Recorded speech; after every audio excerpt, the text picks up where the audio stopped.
This essay example, as well as thousands of others, is available in text format on our website for free and without registration. Simply Google Ivy Panda Free Essays.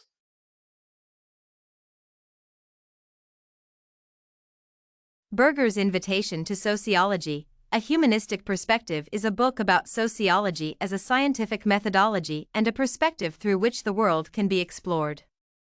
The author's primary thesis is that sociology is not limited to statistics, to which many people often reduce the importance of this science, and it is not even limited to being a particular scientific discipline that is part of social sciences, but it is a worldview in a way. Sociologists approach various situations in which people orient their actions toward one another, i.e., social situations, from the perspective of these interactions and build a system of methods to analyze social processes. By explaining the humanistic perspective proposed by him, the author convincingly demonstrates that sociology, in fact, is more than its methods, such as surveying, or its theories. There are many sociological theories, but they all are part of the fundamental vision of all processes as the effects of human interactions. Berger often refers to his own experience of being a sociologist, and this adds reliability to his arguments. Also, despite beginning the book in a light and humorous manner, the author further turns to complicated scientific notions and perspectives, which shows his expertise and makes the book's primary thesis more persuasive. Apart from referring to reputable theories and sources, other persuasion tools used in the book include emotional appeal and humor. These tools can build a more favorable attitude in readers toward the book's content, which makes the reader more likely to appreciate the author's arguments and agree with them. For example, when explaining the concept of the norm and conformity with it, the author provides an example of a group of 20 cannibals who argue with one non-cannibal about cannibalism, and it is claimed that the one non-cannibal is likely to agree with the others in the end. Many theoretical perspectives are reflected in the book, but the most important one is the eponymous humanistic perspective.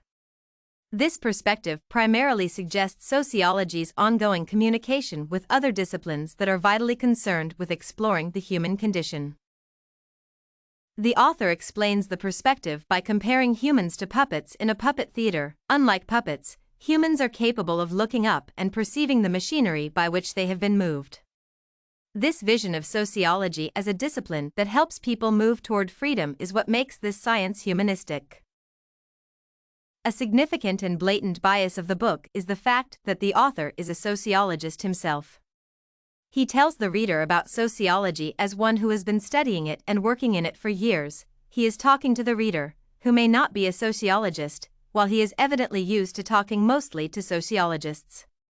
Finally, he speculates on other social sciences from a somewhat limited perspective.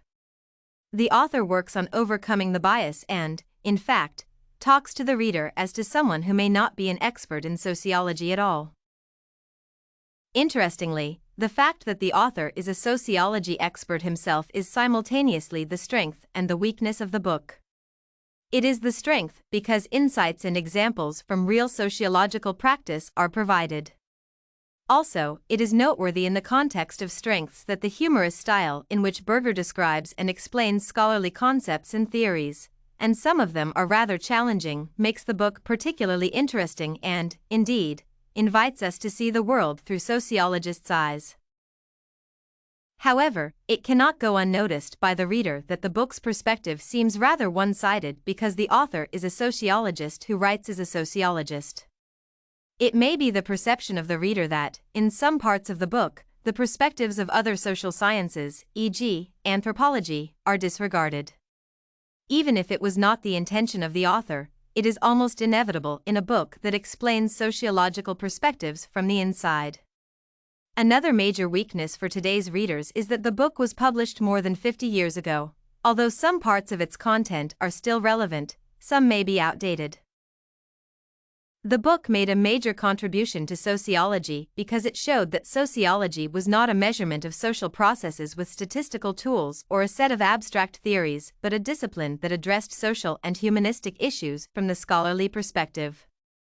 Also, it should not be overlooked that, within more than 50 years since its first publication, The book could have attracted many people to the field of sociology because, from this book, they might have learned that sociology can be exciting. I find the book exciting, too, and I would recommend it to anyone who wants to read something with a balance of scientific knowledge and a humorous style of delivery. What I liked mainly is that Berger emphasizes the humanistic aspect of social sciences and argues that studying and engaging in sociology is, in fact, a way to ensure a better future by making people aware of the nature, causes, and effects of social processes. Aware of those, people will be able to make more positive changes. If you want to find more works like this essay critical writing on Berger's invitation to sociology, a humanistic perspective, head over to ivypanda.com. It has a collection of free samples with thousands of submissions covering virtually all academic subjects.